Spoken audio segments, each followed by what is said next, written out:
com o Bruno aqui nessa noite de terça-feira, né, para você que acompanha do Cacá. Opa, voltei! Foi rapidinho, gente. Então, boa noite, você que não estava nos acompanhando, boa noite aí, você que está do outro lado, seja bem-vindos ao Educacá e Conexões, nesta noite de terça-feira, dia 24 de fevereiro, né? Hoje também celebra aniversário aí do voto feminino, né? A gente pode falar um pouquinho sobre isso aí depois. Eu quero pegar o boa noite do nosso convidado Bruno Rodrigues. Bruno, seja bem-vindo, boa noite mais uma vez aqui, grato pela sua participação, fique à vontade.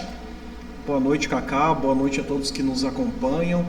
É sempre uma alegria voltar e participar do programa. Há cerca de um ano eu estive com o Cacá e foi assim, um bate-papo muito interessante sobre a Lei 10.639.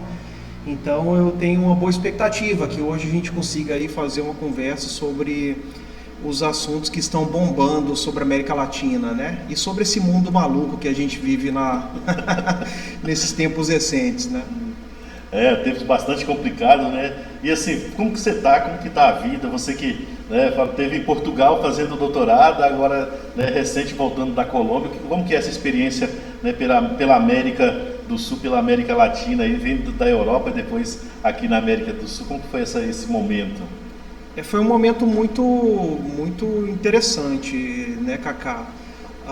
Porque todas as vezes que a gente tem a oportunidade de sair do Brasil e conhecer outra cultura, conhecer outro círculo intelectual, outras pessoas, a gente sempre cresce. A gente sempre cresce. Então a minha experiência em Portugal ela foi assim determinante para o meu doutorado. Essa experiência que eu tive na Colômbia, na cidade de Medellín, foi assim surpreendente, foi muito enriquecedora. E vários frutos eles com certeza aí surgirão nos próximos anos. Assim, eu diria assim, num primeiro momento assim, que o fruto mais imediato é um livro que eu estou preparando com a pessoa que me recebeu lá na Colômbia, né, que foi o meu supervisor, porque no pós-doutorado a gente também tem um orientador, que no meu caso foi o Gabriel Cabreira. E aí nós estamos organizando um livro que será um livro bilíngue, né, com autores da Colômbia, autores do Brasil, sobre temas relacionados à história indígena e afro-americana. Então esse é o primeiro fruto aí, ele deve sair nesse primeiro semestre agora.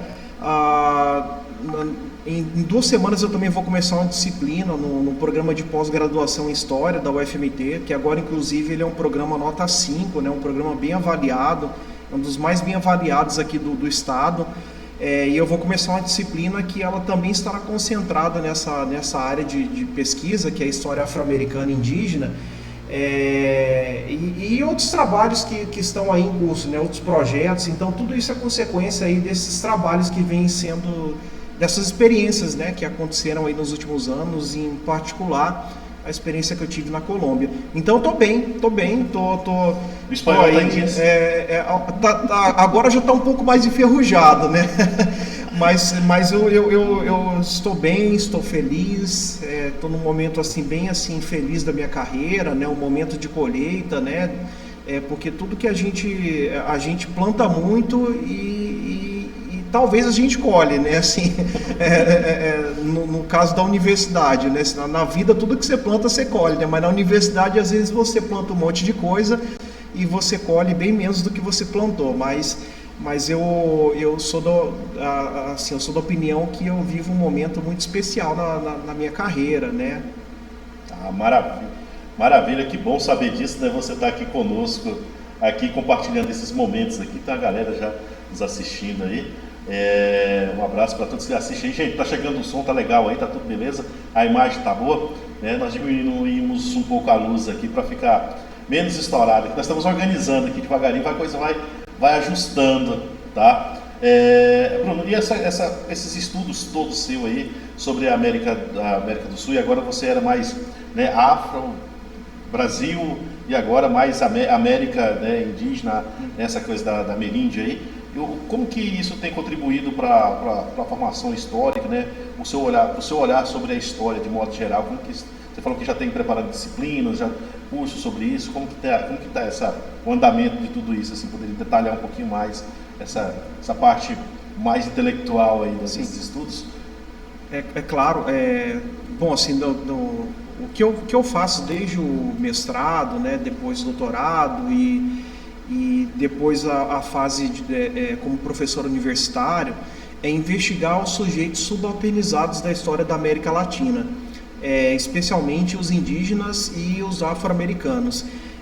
Então, assim, quando eu olho para a minha trajetória, para os trabalhos que eu já publiquei, artigos, livros e para o que eu venho fazendo, eu percebo que a minha visão de mundo ampliou, né? A visão de mundo da história, a visão de mundo do nosso continente, do nosso país, né?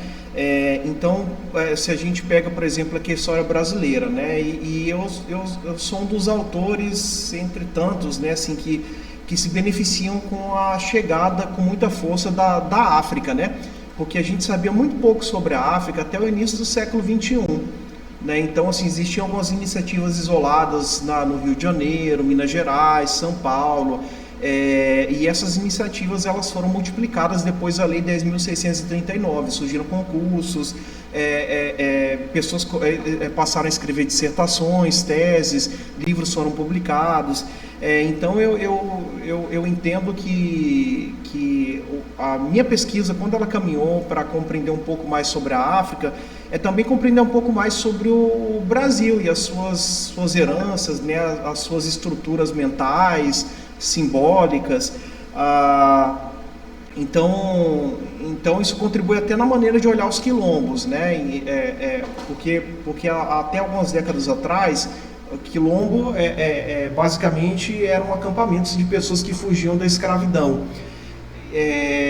Então, até algumas décadas atrás, você tinha essa percepção apenas. Hoje, com a chegada de conhecimentos da África, você já percebe que olha, esses conhecimentos possivelmente contribuíram na organização desses espaços, né? Na religiosidade, da própria personalidade da população afro, né, no continente. Então, quando eu olho para a minha carreira acadêmica, eu percebo dessa maneira, né? Assim, eu percebo que existe uma ampliação da forma de se ver, da forma de ver o Brasil, da forma de ver o mundo, e isso é muito bom, né? Porque muita gente pensa que o que é positivo numa cultura é apenas aquilo que se assemelha à Europa. E é o contrário, né? Assim, é o contrário. O fato de nós termos aí uma matriz afro, né, na nossa personalidade, na nossa história, uma matriz indígena, isso tem que ser motivo de orgulho. Porque os povos indígenas e africanos, eles legaram uma série de conhecimentos, né, de aspectos da nossa personalidade, das coisas bonitas da nossa cultura. Então eu entendo que é isso, né? É uma ampliação de mundo, isso é muito positivo. E para isso que eu trabalho, né? Eu trabalho diariamente com isso, né? Com essa perspectiva de não é uma recusa da Europa e de todas as contribuições da história e da cultura europeia, mas é uma ampliação, né? É uma ampliação e um chamado, né? É um chamado para que, veja, a humanidade ela é muito mais vasta, muito mais ampla, múltipla, né? E é o trabalho que eu faço.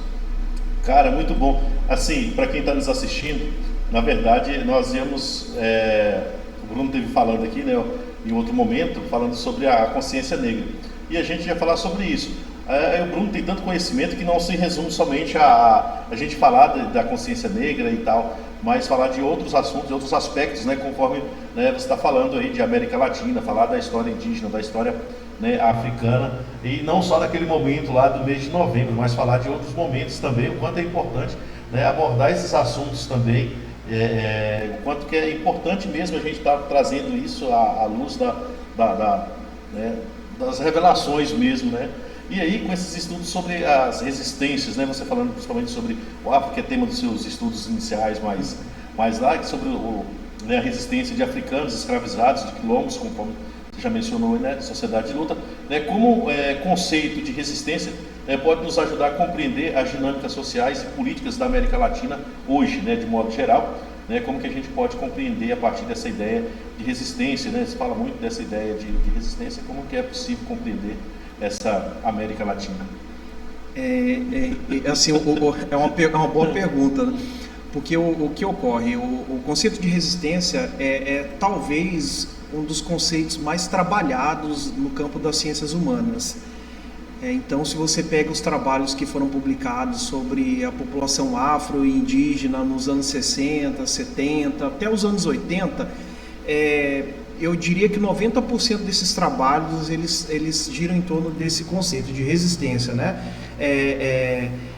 A meu ver, né, assim, eu não vou aqui ficar nesse debate mais teórico sobre o conceito, mas eu compreendo que, porque é um conceito que ele já foi ampliado, ele já foi problematizado, mas eu entendo que é uma ideia muito importante, né, assim, porque quando a gente defende que a população afro-indígena, ou as mulheres, ou sujeitos que foram subalternizados, eles resistiram a alguma estrutura opressora, a gente também está defendendo a humanização dessas pessoas, né? Então eu entendo que o conceito de resistência ele humaniza essas pessoas. Em que sentido?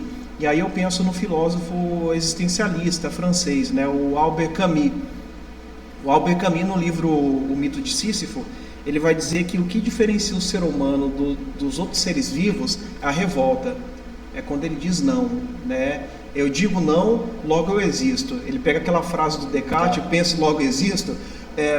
No pensamento do Camus, digo não, revolto-me, logo existo. Então, eu assim como o Camus, eu entendo que a resistência, a revolta, né, quando você se levanta contra uma situação opressora e injusta, é uma condição indispensável para a gente dizer se um grupo é humano ou não, né? Então, partindo desse pressuposto, eu acredito que a resistência ela humaniza esse conjunto de sujeitos, né, que se levantaram contra a escravidão, né? O que é mais importante dentro desse universo todo é que o conceito de resistência ele também ajuda a gente a entender as lutas que são importantes na contemporaneidade, né? É só você pensar aí, por exemplo, o que vem ocorrendo no continente americano, né? Assim, com a subida de um governo de extrema direita nos Estados Unidos, né? Que é o governo do Trump, né? E aí o Trump ele tem uma força militar especializada em caçar migrantes, né?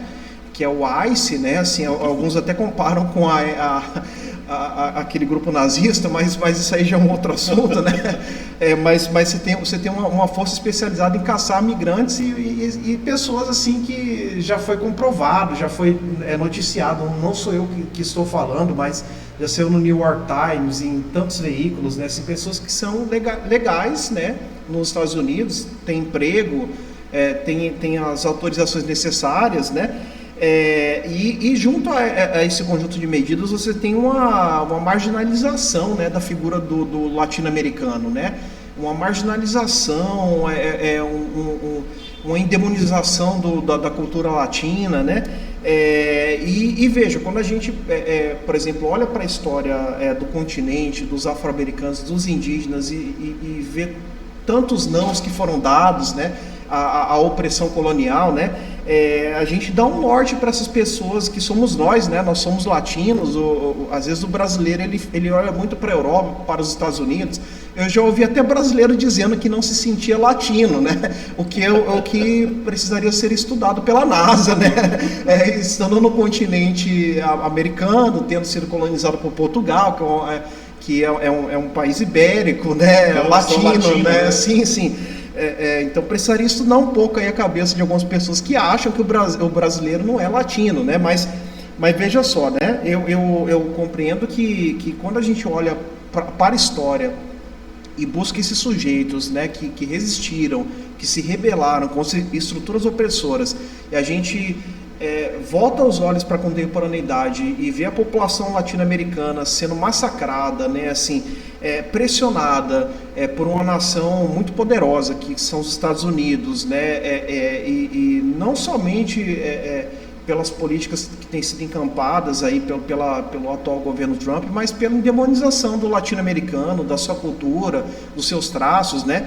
Tem um vídeo bastante triste que circulou, se não me falha a memória, em dezembro ou em janeiro, logo após a operação dos Estados Unidos na Venezuela, né? Do Trump falando, né? Do presidente dos Estados Unidos falando dos venezuelanos, que eram as pessoas mais horrorosas que ele já havia visto, né? E veja, é o presidente do país mais poderoso do mundo, né? Que é do país que tem o exército mais poderoso do mundo. Então ele fala uma coisa dessa, isso se multiplica, isso se potencializa, reverbera de uma maneira. Se não é, por exemplo, um menino lá no Instagram falando abobrinha lá nos comentários, né? Porque tem muito, né? Nos comentários de Instagram, de Facebook. É o presidente da nação mais poderosa do mundo falando isso, e tem uma reverberação enorme.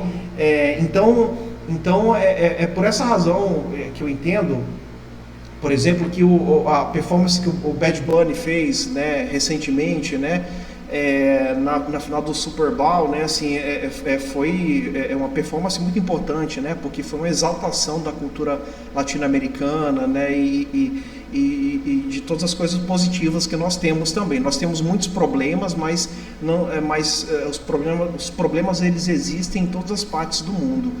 Então eu olho dessa maneira, Cacildo. Eu não sei se eu viajei muito aqui na minha reflexão, mas eu compreendo que a resistência ela é um conceito ainda muito importante, apesar de ser um conceito que tem todo um debate em torno desse conceito, né? É um conceito importante porque ele humaniza sujeitos que foram objetificados, foram estereotipados, foram retirados até do status de humanidade, porque se você pensa, por exemplo, a fundamentação da escravidão, o primeiro passo da fundamentação da escravidão é você desumanizar o sujeito que está sendo escravizado. Você não é ser humano, então você pode ser escravizado, né? Ou você é um semi-humano, né? Assim, você é quase um ser humano. Se você for escravizado, quem sabe você possa entrar na rota do progresso e se transformar em um ser humano. Então eu entendo que a revolta, o não, né, quando a pessoa ela sofre uma situação opressora e ela fala, olha, a partir de hoje não, assim como o Camus, eu compreendo que aquilo ali é uma linha divisória, né, uma afirmação de humanidade muito genuína, muito forte, mas é complexo, é complexo. Essa história de chamar de latino, né, dos brasileiros, se chamar de latino é complicado, que muitos não se enxergam dessa forma, nem sabem, às vezes, acho que sim, latinos são os hispânicos, né, digamos sim, assim, sim. E tá tudo bem, mas não é como você falou, precisa de esclarecimento, na verdade, precisa de estudo, esclarecimento, essa turma aí, né, essa galera. Mas, Bruno, e assim, eu tenho um outro ponto que depois eu quero falar sobre essa questão, você citou o cantor porto-riquenho, né? Sim. Que fez aquilo lá, porque ele tem uma nacionalidade estadunidense, né? Sim. Mas ele é um latino. Sim. Mas também é uma subclasse, digamos assim, dos Estados Unidos, se a gente for parar para pensar, e muita gente querendo se submeter a esse poderio, né, dos Estados Unidos, não pensa que vai ficar na mesma condição que os porto-riquenhos, né? Sim. Vezes. Sim, porque Porto Rico é um dos territórios, né, que foram aí assimilados pelos Estados Unidos desde o século XIX, né? Assim, então essa área do Caribe é uma área por excelência de intervenções dos Estados Unidos. Se você pega desde o século XIX até o século XXI, né, a região do Caribe é uma região que sofre, eu não recordo aqui o número de intervenções, mas são muitas intervenções, e Porto Rico é mantida pelos Estados Unidos, né, assim, desde o momento que a doutrina Monroe, o Destino Manifesto se transformam numa política internacional, né, numa política externa, né, norteadora dos Estados Unidos, né. Então Porto Rico é mantida sob domínio dos Estados Unidos, e é interessante você falar isso, porque embora a região, né, ela seja mantida pelos Estados Unidos, a pessoa que nasce lá, ela não é assim, não tem o mesmo status, né, de alguém que nasceu dentro dos Estados Unidos. Os direitos do estadunidense, né? Sim, ela fala espanhol, né, e veja que essa endemonização do latino-americano, se você pega a história dos Estados Unidos, ela é histórica, né, ela é histórica, é algo que tem raízes muito profundas, né. Então você tem um livro do Leandro Carnal, que eu gosto bastante, que é a História dos Estados Unidos. Eu não sei se eu estou falando aqui o nome de maneira totalmente correta, mas é um livro do Leandro Carnal. E aí o o canal ele vai fazer uma análise, assim, um canal, mas tem outros autores também que analisam, né, assim, o processo de expansão dos Estados Unidos, porque se a gente olha os Estados Unidos hoje, né, é um país de dimensões continentais, tem fronteira com os dois oceanos, o Atlântico e o Pacífico, né? No século XVIII eram apenas as 13 colônias ali, né, assim, um pouco antes da independência, né? Então, quando eles conseguem independência, né, no final do século XVIII, o que era Estados Unidos eram aquelas 13 colônias lá no litoral leste, né, na costa leste ali, né? Então durante todo o final do século XVIII e todo o século XIX ocorre um processo de expansão para o oeste, né? Então, alguns territórios são comprados, outros são tomados dos indígenas, né? Então, existem várias guerras que são travadas contra os povos indígenas, né? Assim, tem um livro muito bonito, inclusive, que vai falar um pouco da forma que os povos indígenas percebiam a expansão branca, né, no oeste dos Estados Unidos, que é o Enterrem o Meu Coração na Curva do Rio, né? Que é uma recomendação que eu dou a quem nos acompanha. Mas veja, aí chega um momento, assim, na metade do século XIX, tem uma guerra contra o México, né? E os Estados Unidos saem vitoriosos desse conflito e vão adquirir uma boa parte do que a gente entende hoje ali como oeste dos Estados Unidos, como Texas, né? Califórnia, e vários outros estados ali. Aquilo tudo, até meados do século XIX, era México. Aquilo tudo fazia parte do território mexicano e tinha muito indígena também, né? E aí o indígena que morava lá, para ele não importava se era norte-americano ou se era mexicano, era o território dele, né? Que era um caso dos indígenas Sioux, né? Que transitavam ali naquela região. Dou uma outra recomendação, inclusive, Dança com Lobos, é um filme maravilhoso dos anos 90, do início dos anos 90, que vai falar um pouco dessa expansão contra as terras Sioux. Mas veja só, quando os Estados Unidos conseguem essa expansão para o oeste dos Estados Unidos, ocorre um debate no Congresso norte-americano, né? Um debate, e existem senadores, né? Senadores que aí vão levantar questionamentos. Olha, quem é essa gente que nós estamos incorporando, né? Eles são católicos, né? São bárbaros, né? São desorganizados, atrasados. Então, essa construção da ideia de que a América Latina é atrasada, que ela não é tão evoluída quanto os territórios anglo-saxões, né? É algo que vai sendo construído desde o século XVIII, durante todo o século XIX, né? E tem muitos instrumentos, existem muitos instrumentos assim que são criados, né, para fundamentar a guerra contra a América Latina. Eu destaco, e aí eu não sei se eu estou indo um pouco além aí do que você queria. Não, fica à vontade aqui. É para isso mesmo que a gente. Tem dois instrumentos que eu chamaria atenção, e é até importante para o pessoal que vai fazer concurso aí, né, assim, ou que está tentando entender o que está acontecendo aí no mundo, né, no nosso continente, né, que é o Destino Manifesto e a Doutrina Monroe. O Destino Manifesto era a ideia, né, de que o norte-americano ele teria uma vocação especial, né? Ele seria aí a nação escolhida por Deus para levar a fé cristã, né? O Destino Manifesto. Então, se tivesse alguma nação, algum território que oferecesse algum problema, algum obstáculo para que a fé cristã chegasse lá, os Estados Unidos estariam autorizados, né, porque eles tinham sido escolhidos por Deus para levar a fé cristã, né? Então é uma ideia que vai se desenvolver durante todo o século XIX. A outra ideia é a doutrina Monroe. A doutrina Monroe é fundamental para você entender a postura dos Estados Unidos em relação ao nosso continente. Porque é uma doutrina que vai ser desenvolvida a partir do James Monroe, né, que foi um presidente norte-americano da década de 1820, e era um momento ali que vários países tinham conseguido a sua independência e havia o temor de que as nações europeias pudessem recolonizar os países que haviam conseguido a sua independência. Então os Estados Unidos eles se colocavam como xerifes do continente. Se alguma nação europeia tentasse recolonizar algum país que tinha conseguido a independência, os Estados Unidos entrariam militarmente para defender esse território. Então durante todo o século XIX isso vai ser... América com os americanos. Sim, esses dois pilares, é assim que a gente entende os discursos do Trump, né? Assim, os discursos mais conservadores ou discursos que são mais agressivos em relação às outras nações aqui do continente, né? historicamente, esses são os dois grandes pilares, né, da política externa norte-americana diante da América Latina.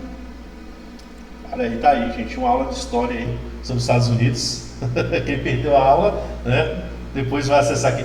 Galera, só avisando para vocês que depois nós vamos estar com esse episódio aqui, hoje o 55º episódio do Cacá Conexões, lá no YouTube, quem está assistindo aqui, né, vai estar disponível aqui em alguns horários, mas também vai estar disponível lá, a hora que você quiser assistir no YouTube, Cacá TV 85, tá? Você pode acessar lá, se inscreva, gente, é bom, vai lá, se inscreva, deixa seu comentário também, nos siga aí no Instagram, tá passando aqui embaixo, aqui, ó, né, do Cacá TV, você pode nos seguir aí, sempre no nosso, né, as nossas atividades aí, a nossa agenda, os cortes também, que vai estar lá depois, então você pode estar acompanhando aqui e tudo que rolou aqui depois, tá beleza?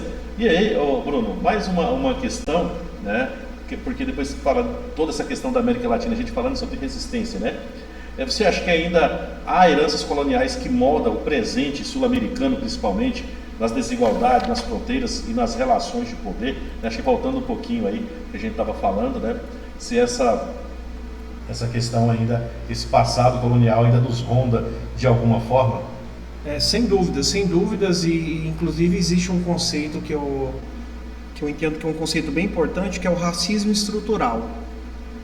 Qual que é a ideia do racismo estrutural, né? Assim, que o racismo estrutural, o racismo ele estrutura a sociedade, né? Então veja só, né? Quando você olha para a história do nosso continente, né, e para o momento de composição da sociedade colonial, né, o racismo ele opera no sentido de distribuir as populações. Então, por exemplo, você é europeu, você tem direito ao melhor emprego, né?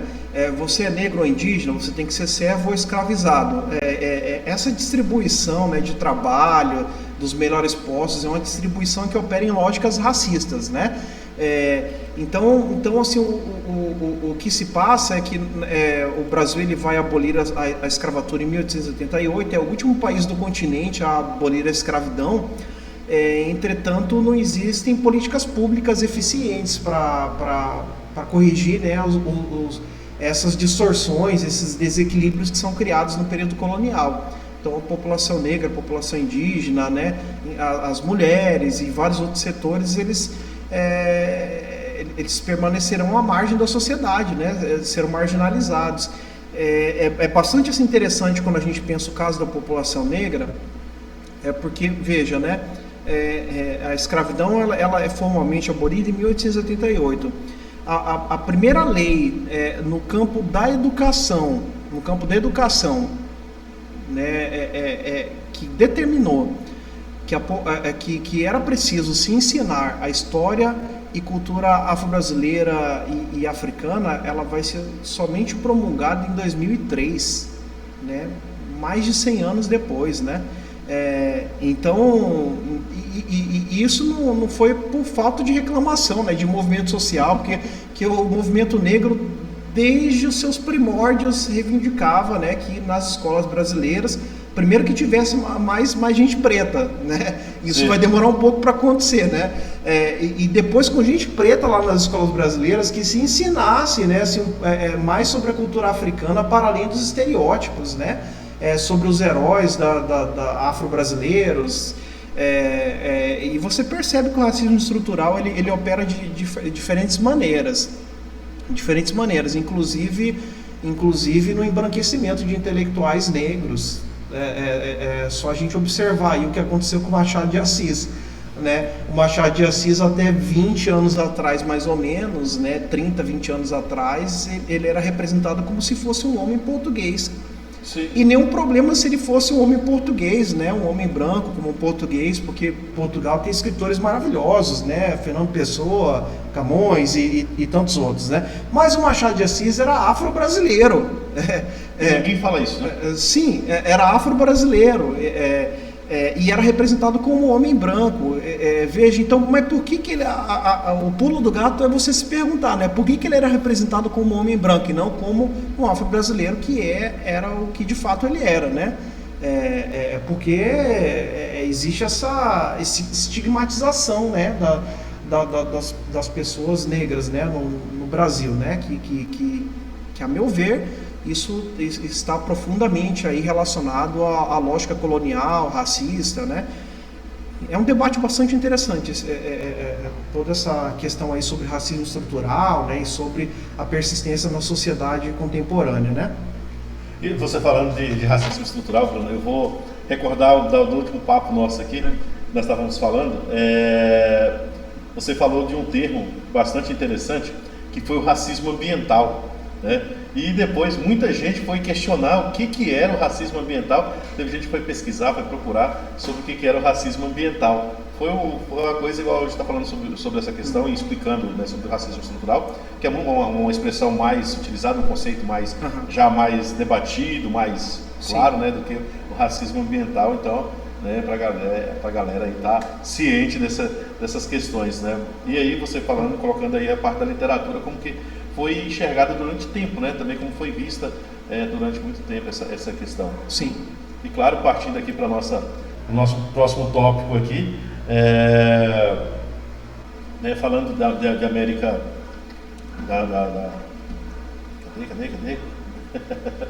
Né, olha, você que voltou de Medellín, vamos falar um pouquinho aí da sua experiência sim. Lá na Colômbia, né? Uma cidade símbolo de transformação, né? A partir dessa vivência, como você vê o atual momento político da América do Sul, né? Quais paralelos podemos traçar entre os países como Brasil, Colômbia, Argentina, Chile, Bolívia, né? E a própria, claro, acho que a Venezuela merece uma parte à parte para nós falarmos depois. Sim. Um pouco mais, mas falar um pouco mais desses países como a Colômbia, né? Um governo progressista, né? Petros aí, né? A Argentina, uma mudança, né? A Argentina tem alternado muito entre a direita e a esquerda, né? O Chile também faz muito esse movimento, e a Bolívia, que depois de tempos na esquerda, voltou para esse movimento da direita, né? Nos últimos anos agora, com a eleição do último presidente. Cara, bastante coisa, né? Bastante. Vamos dividir aqui, assim, primeira coisa, continente, né? Primeira coisa, continente, aí depois a gente fala de Colômbia, e talvez Argentina ou Bolívia. Vamos falar pela Colômbia aí, como que é a experiência na Colômbia, né, hoje sobre o Petros, Petros, né? Sim.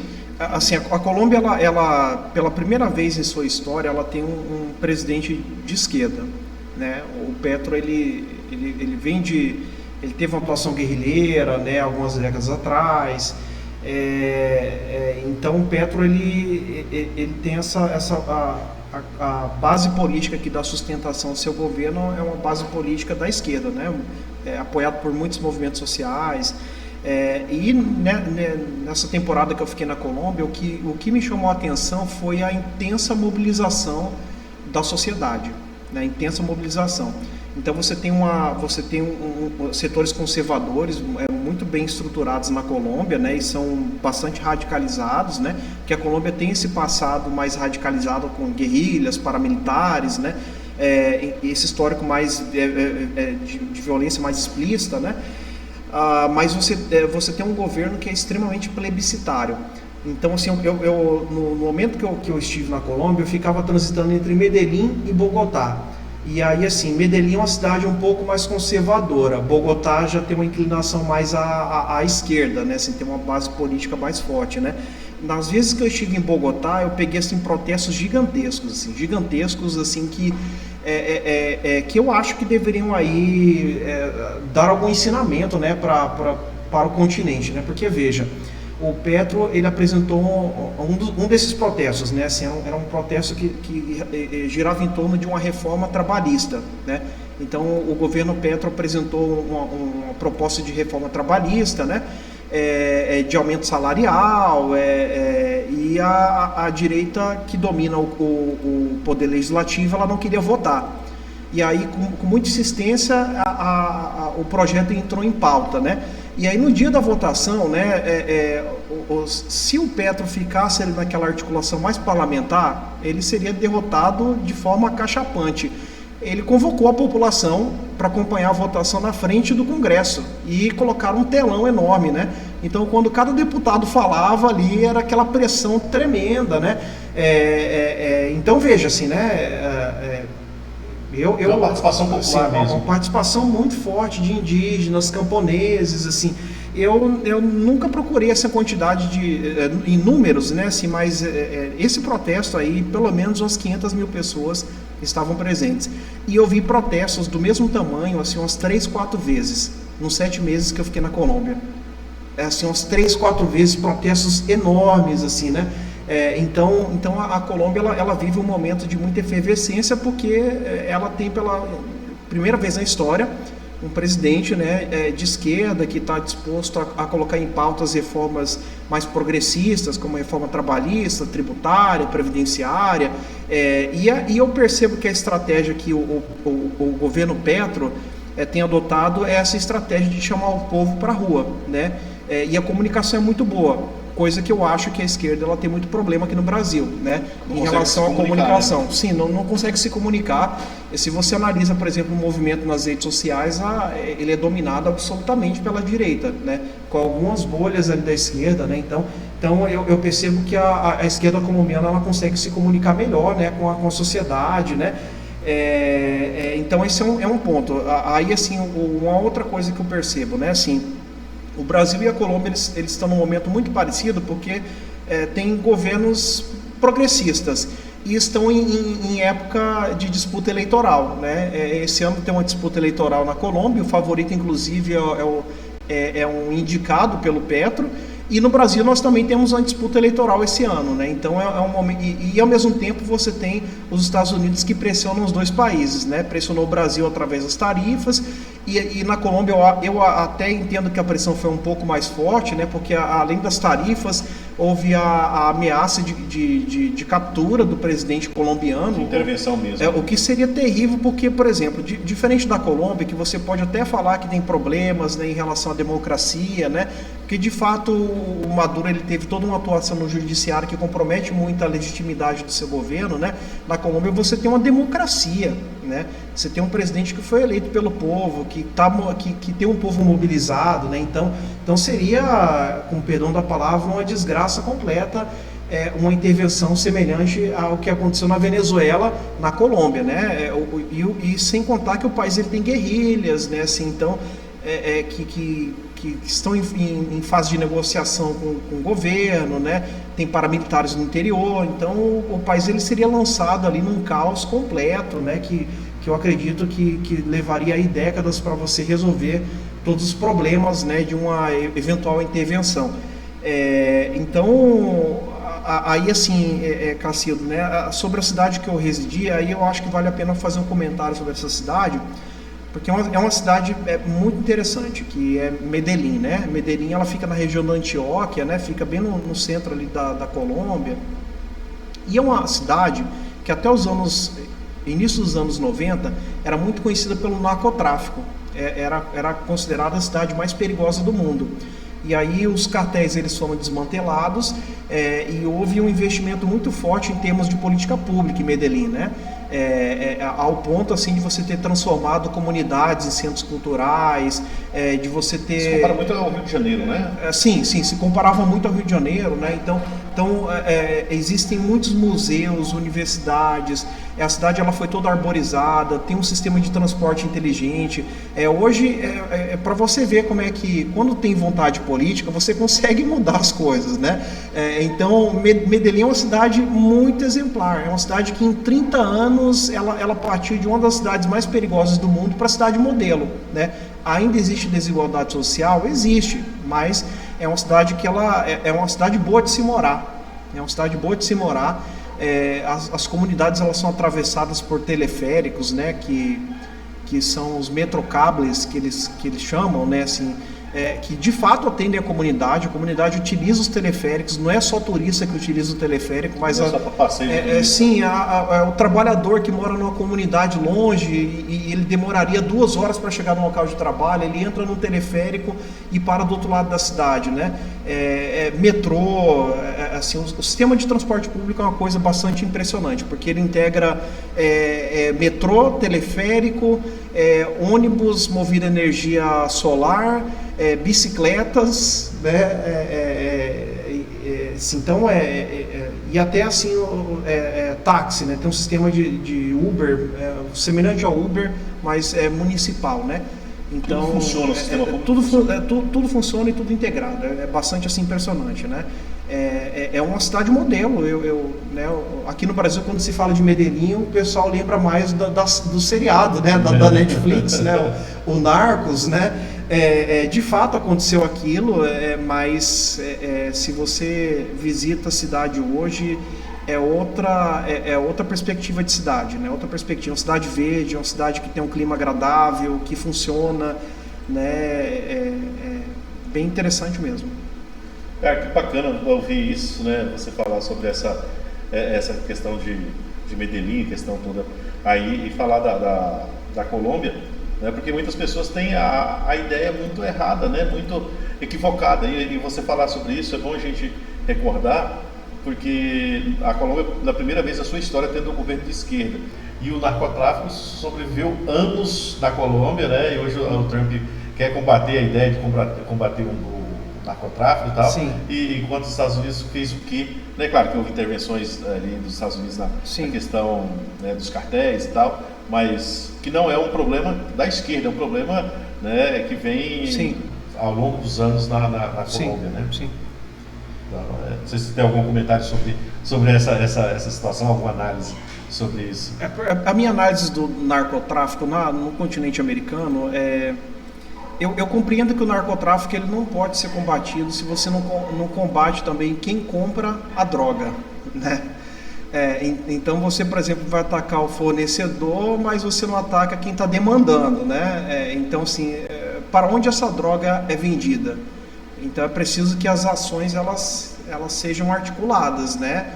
Elas não somente mirem, né, quem está produzindo a droga, mas também quem está demandando a droga.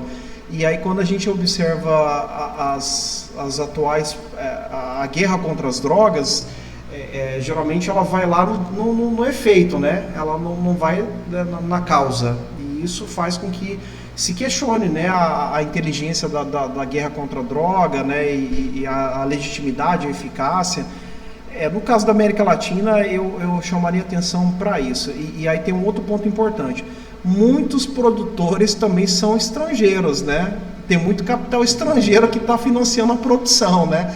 Então seria preciso aí fazer um rastreio, né, desse capital estrangeiro, né, que financia essa produção. E eu comentaria alguma coisa nesse sentido. Mas eu não sou um especialista na questão, mas o que eu tenho percebido é o seguinte, né? No caso das atuais, da pressão que se faz em relação a alguns países da América Latina, eu tenho notado que é uma pressão mais demagógica. Eu posso estar equivocado, mas eu vejo que é uma pressão mais demagógica. Por exemplo, aqueles barqueiros que foram explodidos lá no Caribe, né? Assim, ninguém teve acesso à investigação para saber se aquelas pessoas eram de fato traficantes, né?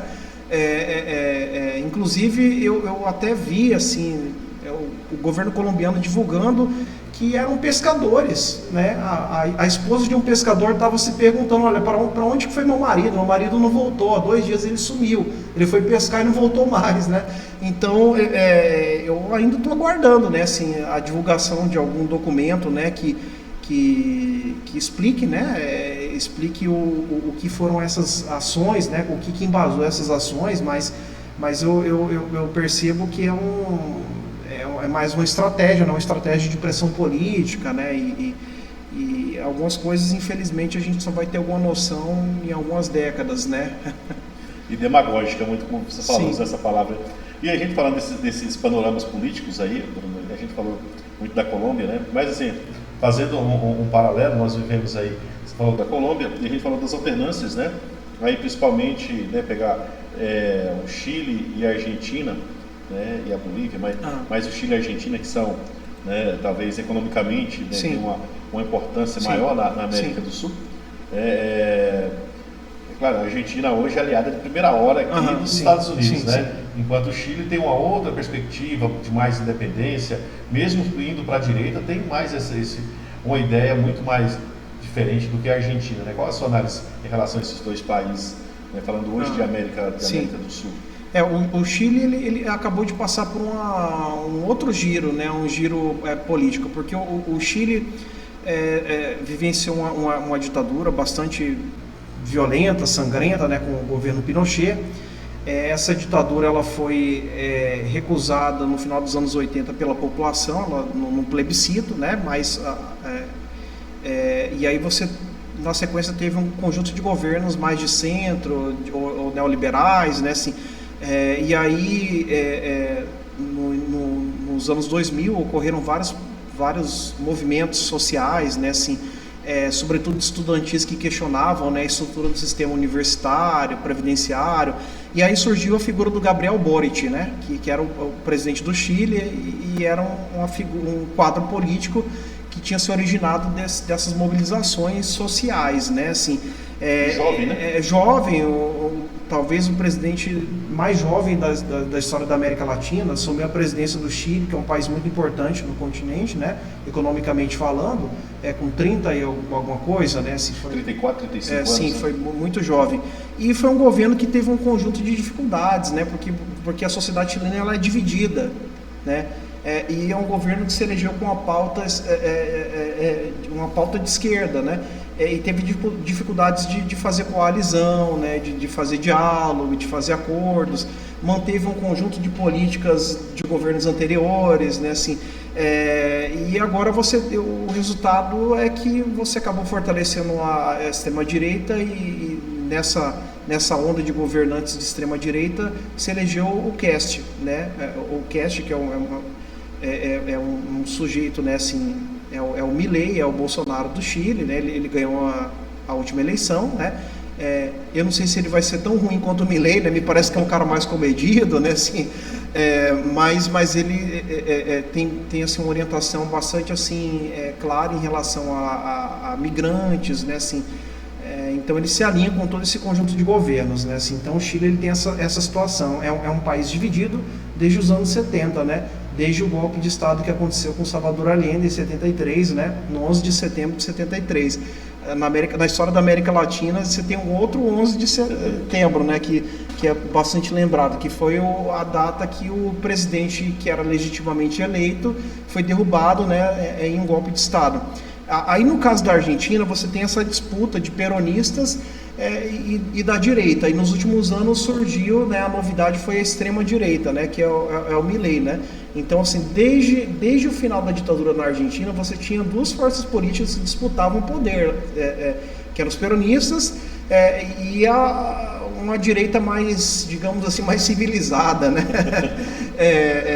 E aí, nos últimos anos, surgiu a figura do Milei, né, a figura do Milei, assim, um cara bastante... Agora está tentando aprovar uma reforma trabalhista assombrosa, né? Que já sofreu algumas alterações, mas em sua essência ainda é uma reforma trabalhista bastante preocupante, né? Porque aumenta a jornada de trabalho no momento que o mundo todo está discutindo uma redução da jornada de trabalho para que as pessoas elas tenham mais saúde mental, né? Mais saúde física, né? Então, assim, mas o que é curioso é que, veja, embora o Milei esteja enfrentando uma onda muito forte de protesto na Argentina, ele ainda mantém um apoio político muito forte, né? Recentemente aconteceram eleições legislativas na Argentina e o Milei saiu como vitorioso, né? Ele saiu como uma força política vitoriosa, né? Quando se esperava que ele seria derrotado, né?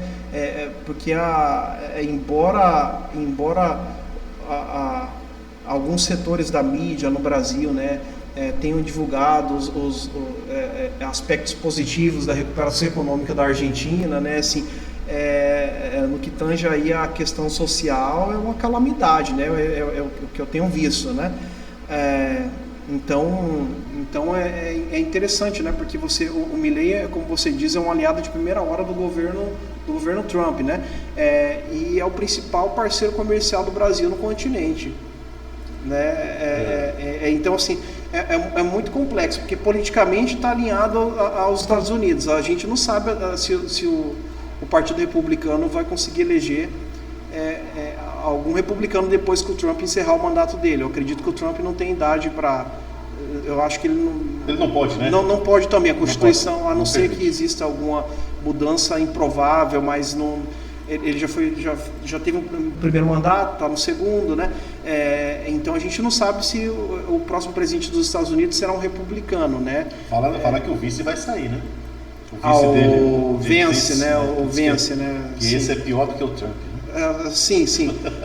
Agora o grupo político que dá sustentação ao Trump, ele tem ali pelo menos uns 20, né? Uns 20 quadros ali, né? Tem o Rubio, o Vance, né? E vários outros, né? Mas o Trump é uma figura muito popular nos Estados Unidos, né? Uma figura muito marcante ali, né? E por isso que ele ganhou com muita tranquilidade a última eleição, né? É uma figura muito conhecida, né? Enfim, a gente tem uma realidade muito complexa, né? É uma realidade muito complexa no nosso continente. Eu vi só para a gente aqui arrematar esse papo, né? Eu vi um analista político, agora me fugiu o nome dele, assim, dizendo assim que, olha, a atual configuração geopolítica do mundo, ela divide os países em 3 categorias. Existem as potências nucleares, que fazem o que elas querem, né? Que são os Estados Unidos, a Rússia e a China, né? Então, se eles quiserem anexar um território de algum outro país, prender um presidente, eles fazem isso, né? Não tem ninguém que consiga... para tudo isso, né? Sim, não há nenhuma força política que consiga barrar, né? Aí existem as nações intermediárias, que são nações que têm a bomba atômica, elas conseguiriam responder a um ataque, mas elas não têm condição de encarar frente a frente essas 3 potências, né? Aí você colocaria França, Reino Unido, Índia, né? Nesse grupo mais intermediário, né? E o terceiro grupo, que são as nações que não têm bomba atômica para se defender, não são potências nucleares, e que precisam fazer acordos com as 3 grandes potências nucleares para conseguirem manter algum tipo de soberania, né? O que a gente está assistindo aqui é a destruição da ordem global que foi construída depois da Segunda Guerra Mundial, né? Ou depois da queda da União Soviética, né? Então, assim, é um retorno, talvez, à era dos impérios, né? do Hobsbawm, não sei, né? Mas é o que a gente está observando, né? Olhando aí para o cenário internacional, né? Eu tenho bastante preocupação pelo que vem aí pela frente, né? E isso, Bruno, falar dessa questão, você já queria arrematar, mas eu quero alongar, porque o assunto é interessante. Quando você fala disso, dessas três situações, e fala de 3 potências que nós temos aí, que são as nucleares, né, como os Estados Unidos, China e Rússia, o que fica muito evidente é o quanto nós estamos fragilizados, né? Se a gente pensar como que aconteceu, a gente ia falar da Venezuela, sim, né, que não estava no roteiro, gente, porque esse programa era para ter acontecido um tempo antes, né? E não tinha acontecido isso ainda, e a gente vê com a facilidade do cara em quantos? 45 minutos, 7 minutos, que usou 45 minutos na operação total, sei lá, alguma coisa assim. Sim. Um primeiro tempo de futebol, né? Ele faz tudo isso, mata 40 pessoas ali, que era a segurança, sim, né, sim, de elite do Maduro. Claro que ali provavelmente deve ter traições, entre outras coisas ali de entrega, mas assim, a eficiência de uma operação, né? E a gente vê que eu acho que nenhum presidente latino-americano desse dia em diante dormiu com tranquilidade mais a partir desse momento, né? Sim, foi uma demonstração de força bastante selvagem e muito direta, né? E veja só, né? Da rua, né? Sim, e veja, né? O Maduro, ele estava num quartel-general, né? Num local protegido, né? Assim, um exército venezuelano ali, que houve um investimento muito forte, né? Do Maduro no aspecto militar, né? Então, assim, ele estava teoricamente muito protegido, né? Assim, e foi muito rápido, né? Foi muito rápido, assim. A Venezuela era considerada uma potência mediana até, né?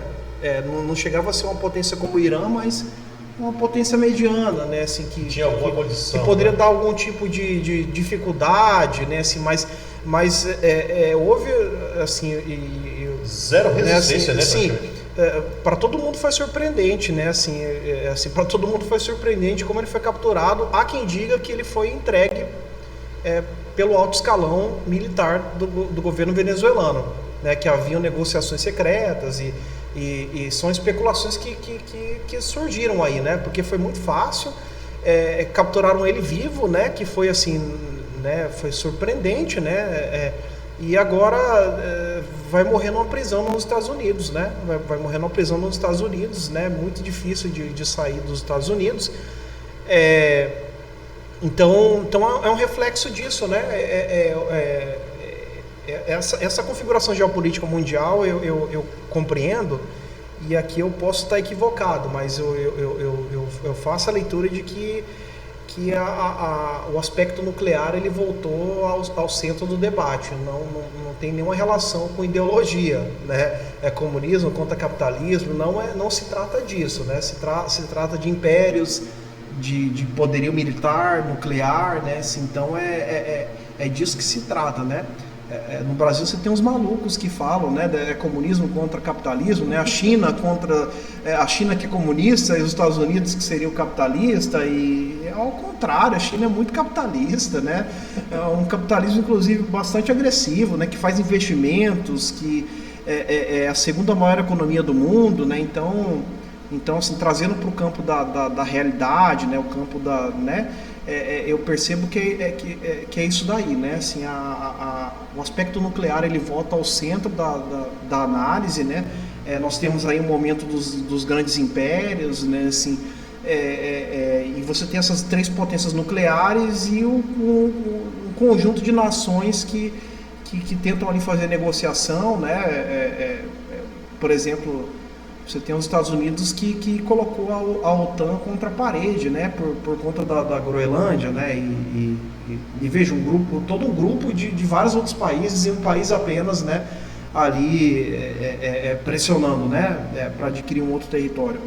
Então eu estou vendo o mundo e o que está acontecendo no nosso continente a partir dessa lente, né, dessa nova configuração geopolítica. Três grandes potências nucleares, um grupo intermediário de países que conseguiriam se defender de um eventual ataque, mas apenas se defender, responder, né?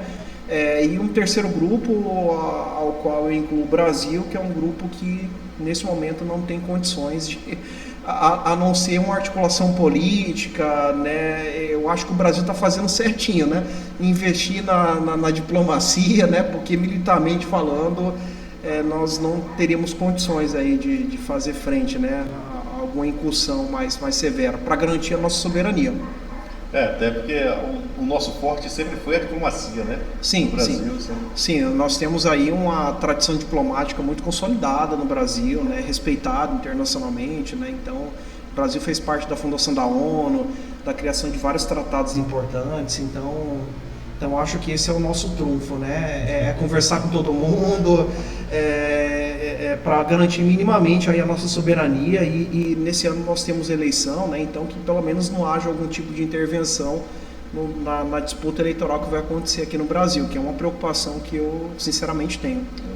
E assim, você falando sobre isso, sobre colocar em xeque a própria OTAN, né? Ele coloca também a ONU, né, criando esse Conselho da Paz lá, intervenção em Gaza, tal, toda essa coisa toda.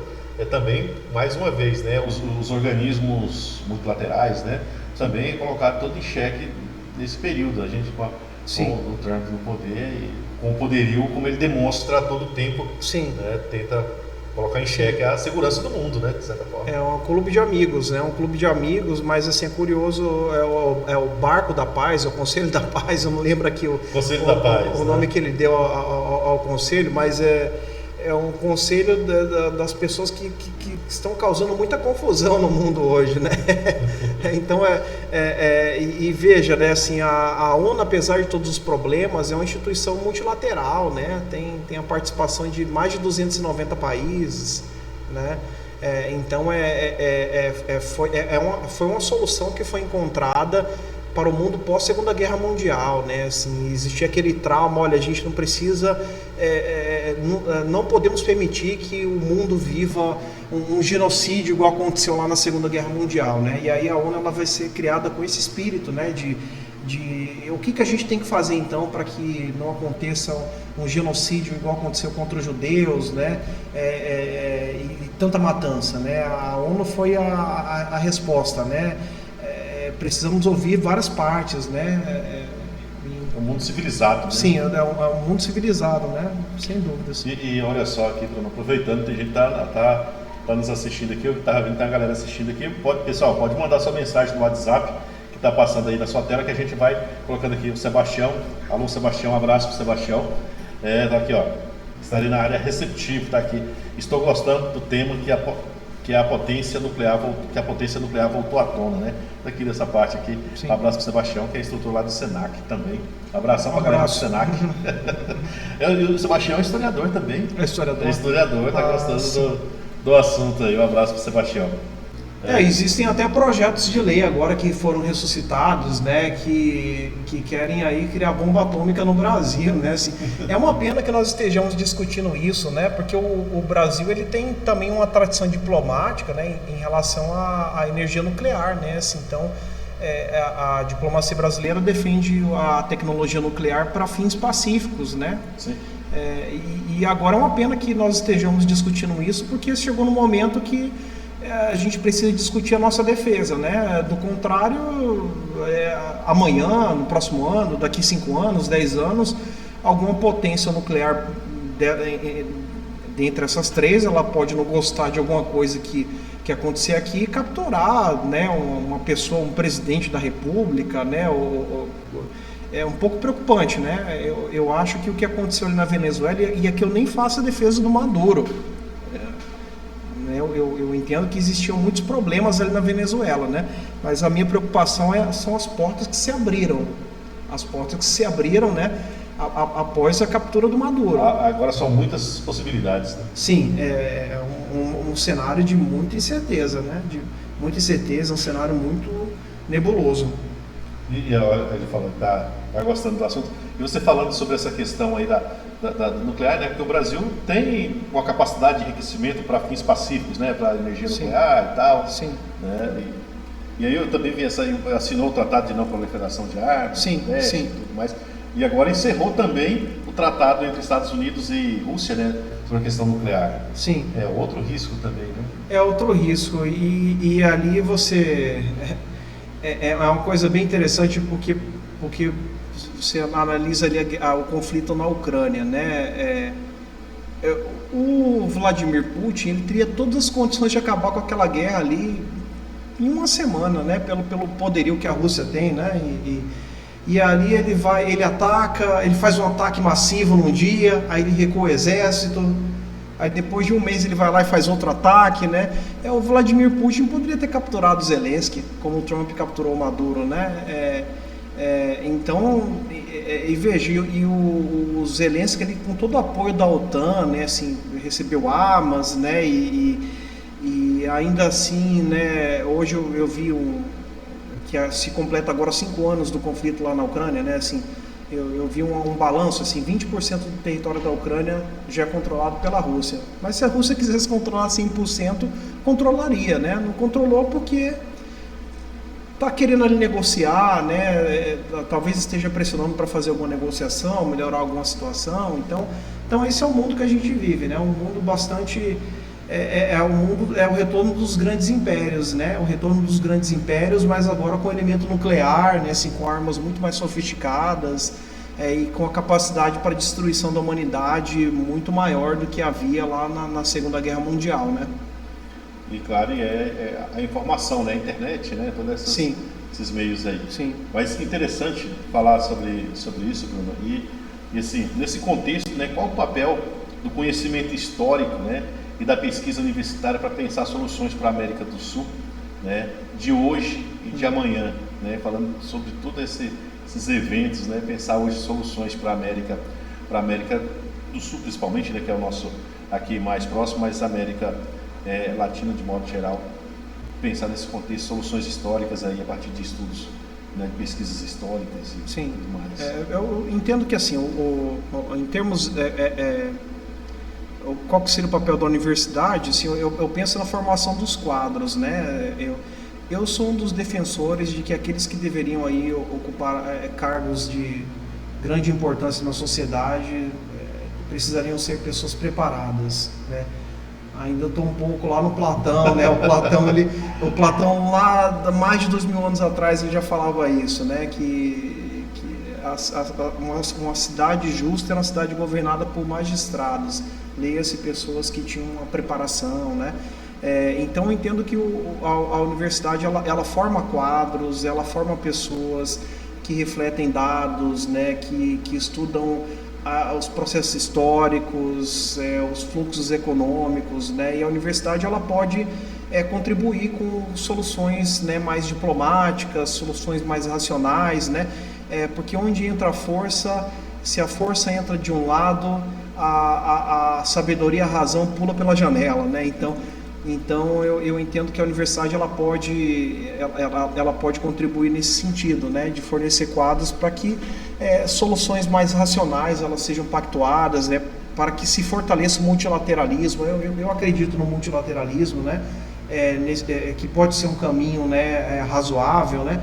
Eu entendo que a ONU tem a sua importância, embora ela tenha problemas, né, e tenha problemas em termos de eficácia, né, mas ela tem a sua importância, né, porque ela é respaldada por uma grande quantidade de países. Então eu entendo que o papel da universidade nesse contexto seria esse, né, de produzir quadros, produzir obras, análises, né, qualificadas, que são muito diferentes dos cortes lá do TikTok, né, da gurizadinha que pegou ali pegou um verbete aqui do lado, e eu acho que a universidade ela tem condições de oferecer algo mais profundo, né, uma análise mais refinada, né, sobre o que se passa. E aí, aproveitando, Bruno, falando de tudo isso, né, vamos virar um pouquinho a página aqui, vamos falar de novos projetos. Vamos partir para o próximo tópico nosso aqui, sobre os novos projetos também, sobre grupo de pesquisa, né? Você coordena um grupo de pesquisa, estudo sobre política, ideias e fronteiras americanas, né? O que esse grupo tem investigado, né? E como esses estudos contribuem para compreender melhor, né, a América do Sul, como que tem se desenvolvido essa prática aí do grupo na UFMT, né? O grupo ele ficou alguns anos desativado, né, na universidade, mas pessoas que fazem parte do grupo, elas desenvolvem pesquisas sobre os povos subalternizados, né, sobre afro-americanos, sobre indígenas, ribeirinhos. Então, assim, dissertações foram defendidas, teses, artigos são publicados, né, capítulos de livros. Então o grupo ele tem atuado nesse campo mais intelectual mesmo, né, de produzir conhecimento sobre esses sujeitos, né, porque quando a gente olha a história do continente do Brasil, se você pega a maior parte dos trabalhos, eles focam mais nos velhos sujeitos, né, nos sujeitos mais convencionais, né, militares, religiosos e pessoas que ocupam cargos de poder. E esses trabalhos que o EPIFAN vem fazendo, né, assim, eles se situam dentro de uma corrente chamada história social, né, que é a história dos que estão embaixo. É aquela ideia de que, bom, o processo histórico ele não é só feito por aquele que tem o poder na mão, mas também por aqueles que estão tensionando na base da sociedade, por aqueles sujeitos que foram subalternizados. E é assim que surgiram pesquisas sobre a Teresa de Benguela, sobre povos indígenas, né, assim, Guaicurus, Paiaguás, sobre o quilombo do Quariterê, Mãe Bonifácia. Conhecer toda essa gente também é importante para quem está no presente, né? Porque principalmente para uma criança negra, né? E a gente está num estado que a maior parte da população se auto-reconhece como negra. E durante muitos anos havia um problema nesse auto-reconhecimento. A pessoa não se auto-reconhecia porque ela olhava para a história e falava, poxa, mas não tem ninguém legal, né? Não tem ninguém interessante, né? E aí quando você produz conhecimento sobre esses sujeitos, né, a pessoa ela se sente empoderada para ser o que ela quer ser, né? Então eu entendo que o papel do EPIFAN, né, que tem sido mais nesse campo intelectual, né, de produção de pesquisa, ele vai nesse sentido, de contribuir para que as pessoas elas fiquem empoderadas, né, para que elas sintam orgulho das suas raízes, dos seus traços, da sua cidade, do seu país. Então eu percebo que é por aí. Maravilha. Vamos ouvir falar sobre isso, né? Falar sobre esse tema. Aí já estamos caminhando para o final. É um bom papo aqui, a hora passa rápido, né?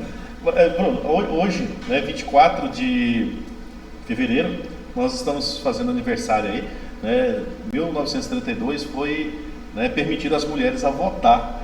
Né? Não estava na pauta isso aqui, mas você como historiador, né, e que fala, tem muitos assuntos aí, muita coisa boa para trazer aqui para os nossos, né, essa galera que está ouvindo aí, que vai assistir depois, né, no YouTube. Gente, daqui a pouco, às 9h30 por aí, já vai estar disponível no YouTube. Você pode acompanhar de novo aqui, né, o bate-papo com o Bruno, aqui na kktv.com.br, lá no YouTube, KKTV 85, tá? Então você assiste lá e os cortes do KKTV. Mas falando sobre o voto feminino, sobre essa conquista, né? É uma conquista das mulheres. A gente vê que ainda tem muito ainda para as mulheres alcançar, com todas essas situações aí que acontecem, que a gente vê hoje em um estado como o nosso, um estado que fala, você falou um estado de negros, mas de negros e mulheres negras também, né? Onde a gente vê a violência contra mulheres sendo absurda, assim, talvez o estado que mais mata mulheres no país. Né? Recentemente nós tivemos aqui com a Vastir, que é psicóloga lá do Ministério Público, que esteve aqui batendo papo conosco, falando sobre alguns programas do Ministério Público, sobre a justiça. E claro, né, o voto, né, foi uma conquista também das mulheres, né? Porque nessa data hoje, que é aniversário de 1932, aí nós fazendo 70 ou 94 anos, né? Isso. Então, né, o que você tem a falar sobre essa data, sobre essa conquista, sobre as mulheres, né, também? É uma conquista tardia, né? Uma conquista tardia, né? Assim, que como tudo na história do Brasil, sempre com muito atraso, né? Mas uma conquista tardia, mas o que eu ressalto é que não basta apenas dar o direito ao voto, né? Mas você tem que trabalhar para que haja uma maior representatividade feminina, né? Nos espaços de poder, né? Então e tem surgido políticas públicas nesse sentido, né? Cotas femininas, né? E eu penso que o sufrágio foi uma conquista importante, mas não acaba por aí, né? Olhando assim em termos assim políticos, né? Assim, e aí assim só, já que a gente tá aqui falando desse tema, né? Assim, só fazer então propaganda aqui, né? Na quinta-feira, lá na UFMT, no auditório do IGHD, a partir das 20 horas, vai ser lançado um livro, né, assim, intitulado Mulheres Escrevem História de e em Mato Grosso, né? É uma coletânea, né, que é organizada pela professora Ana Maria Marques, Ana Carolina Borges e a Thalita Freitas, né? Assim, então reúne capítulos, né, sobre mulheres, né, de Mato Grosso. Então nós precisamos conhecer essas mulheres, né? Assim, então aí tem capítulos sobre várias mulheres que participaram aí da história de Mato Grosso, que também ajudaram a construir esse estado, né? E eu entendo que, falando aqui enquanto alguém que trabalha com a pesquisa histórica, né, eu entendo que a gente precisa conhecer, né, a história das mulheres, né? A história das mulheres e esse aqui é um evento bem interessante para quem nos acompanha aí, né? É um evento aberto dentro da universidade, protagonizado por mulheres, né? Então fica aí o convite, né? Fica aí o convite para a gente aprofundar nesse tema aí, tema. Né? Até uma coisa que ela falou que é interessante é que os homens precisam falar, né, sobre o tema também, precisa, né, não entender o tema e falar, né, sobre a questão da violência, sobre outros aspectos e, claro, tratar da mulher de modo geral, como você está falando aqui. Um abraço para a doutora Heloísa Campos, está nos assistindo, abraço. Né, a professora doutora Heloísa já esteve aqui outras vezes, está o convite, doutora, se ela quiser participar conosco aqui, vamos marcar, né, o dia aqui para participar. Sempre a contribuição muito boa da doutora Heloísa, pediatra e psiquiatra infantil. Que interessante. Mas aí, esse recado para as mulheres aí, né, também. Aí, então, participação, que dia? Amanhã? O lançamento do livro é dia 12 de março. 12 de março, cai numa quinta-feira. Então, 12 de março, anota na agenda, 12 de março. Né, no auditório do Instituto de Geografia, História e Documentação. Fica em frente às quadras da UFMT. Ótimo. Então, né, você entrando pela Fernando Correia, tem as quadras e logo em frente. Né? Sim. Então é só chegar lá e participar aí do lançamento. Dia 12 de março, né, você é convidado para esse evento aí, o lançamento do livro aqui, que o professor Bruno está trazendo para nós. Tá? Bruno, nós vamos finalizando aqui. Eu quero agradecer muito, né, mas antes de tudo, dos agradecimentos, né? Eu quero que você, olhando para a América do Sul hoje, né, o que você enxerga como um dos maiores desafios e as maiores esperanças da América do Sul, pensando a América? Olha, o maior desafio hoje, eu entendo assim, existem muitos desafios, né? É difícil até de escolher o maior desafio. Mas eu acredito que é preciso aí que se crie um sentimento de solidariedade, né, entre os latino-americanos, né, que o brasileiro se sinta parte do continente, né, e a manutenção da nossa soberania, né, do nosso direito de decidir sobre o nosso caminho, sobre o nosso destino. Então eu entendo que nesse momento esse aí é o maior desafio, né, porque aí se a gente resolve isso, aí cada um escolhe a sua receita econômica, social, né, e depois disso aí corrigir as desigualdades, né, que existem, né, e existem em vários níveis, em termos de gênero, raça, economia e por aí vai, né? E a esperança? O que de esperança para essa América do Sul? Ainda mais assim, como você falou, nós temos eleições em 2026 no Brasil, temos eleições na Colômbia, né, tivemos eleições recentes no Chile, né, mais recente, um pouquinho antes no Uruguai, na Bolívia, né, passando um processo bastante de transformação política. Sim, eu acredito que é preciso sempre manter a esperança, né? E não é aqui a defesa de algo abstrato, de algo inacessível, porque se a gente observa o processo histórico, as grandes transformações que melhoraram a vida da humanidade, elas nasceram assim, né, de pessoas que insistiram, né, em pautas, né, mais coletivas, né, assim. E aí, falando como professor universitário, a mensagem que eu deixo aqui nesse final aí, principalmente para os pais e as mães que nos acompanham, né, é que vocês aí continuem acreditando no potencial das universidades, né, no potencial das universidades, no potencial do conhecimento.